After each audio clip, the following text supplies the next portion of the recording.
what I'm showing to you is his methodology of creating this portion to destroy human life is coming from a man sitting in secret and carrying drones out one man and killing thousands and thousands of people by this robotic machine called the drone. With this robotic machine called the cruise missiles. With the robot machine called the Tomahawk missile, or the nuclear missile having that have nuclear capability of living fire. This is where we are today. And when we arrive at this point in time, the only way that we can take and elude this, God has got to destroy the crude oil. He got to destroy it. You go back and look at Daniel chapter 4, God destroyed that crude oil that this man's fruits of his labor, that he waged war against God with his own creation to take and kill his people, where he said, be fruitful and multiply. The man disowned God, and yet he took and he killing God's people, creating a genocide. I'm not a genocide against innocent life. This is what happened there. Now, let me turn back and go to the part where God spoke about what's happening in our time. He said in Daniel chapter 7 that this man, the first portion on there, turned their portion over to the horn with the little eyes. They had the horn with the little eyes. The others didn't have no eyes, but this one had little eyes. This was the CIA, because you spy with eyes. So when you spy with eyes, the horn with little eyes is what you want. This was the one that he seen transgressing against God, causing people to take on a democratized system, called using nuclear weapons of fire against these people. God spoke in his word that he was going to let some fall to try their faith. But, and some of them, he's going to cool the flame as he did for Shadrach, Meshach, and Abednego. It's there in Bible prophecy. I have seen this. He's going to show this man through his word that he is God, and that he will let him do what he wants to, and that he will let, and that he will not let, He will call to judgment of this unrighteous man through his due process of ways, by bringing him to show him the strength of God. And when you do this here, in the end, he'll fall out. This is the reason I have to speak to you concerning this matter, because we is in the revelation of time where God, the Father, is bringing judgment upon this United States of America and the people that fight with them.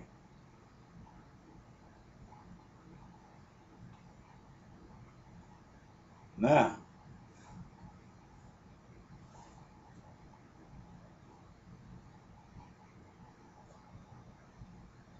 I'm going to go back to this here, because I got to try to read. And Lamentation is a small chapter, and I want to just go through this, because I got to go to Revelation when I get out this, where Jesus went back to his Father's heaven. Just 3 little pages here, and I want to spend some of my time in here, and then I'm going to go to the Revelations of Jesus Christ. About 4 chapters anyway. It's not that much.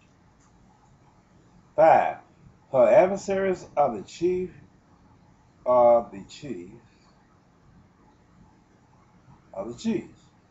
Her enemies prosper, for the Lord has afflicted her for the multitude of her transgression. Her children are gone into captivity before the enemy, and from the daughters of Zion all her beauty is departed.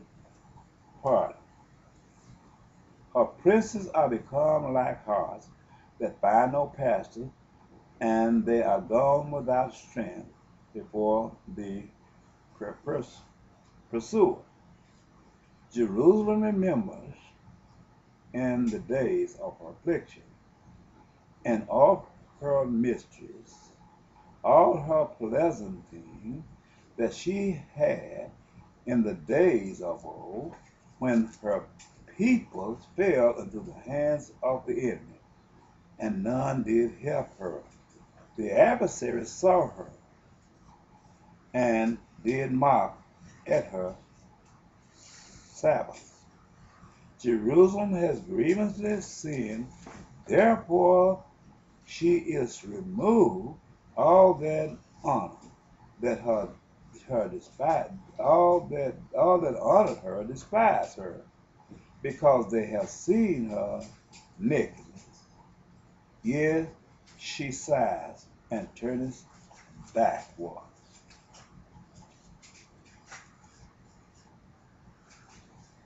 Her filthiness is in her skirt. She remembers not her last end. Therefore she came down wondering for them. She had no comforter. O Lord, behold my affliction, for the enemy has magnified himself. The adversary has spread out his hand upon all her pleasant things, for she has seen that the heathen entered into her sanctuary, whom thou didst command, that they should not enter into the congregation. All her people sigh, they seek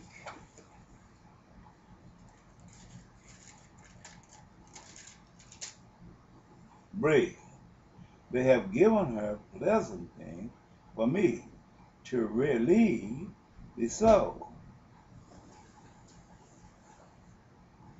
See, O Lord, and consider, for I am become by.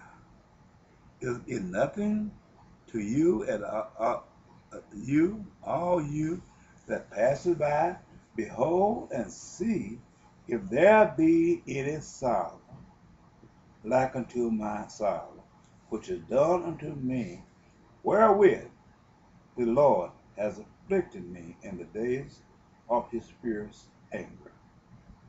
From above has he sent the fire into my bone, and it prevaileth against him. He has spread a net for my feet. He has turned me back. He has made me desolate and faint on the day. The yoke of my transgression is bound.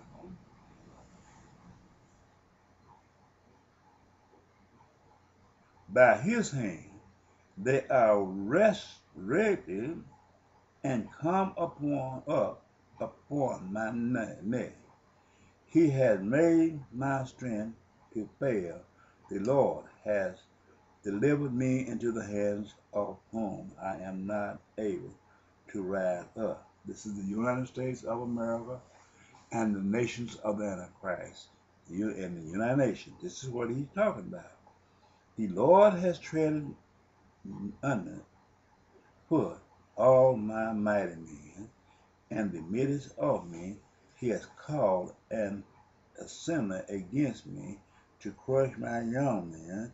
The Lord has trodden the virgins, the daughters of Judea, as in a winepress. For these things I weep, my eyes runneth down with water, because the Comforter that should relieve me, my soul is far from me. My children are desolated because of the enemy's prevail. The enemy down speedeth for her hand, and there is none to comfort her. The Lord has commanded concerning Jacob that his adversary should be round about him.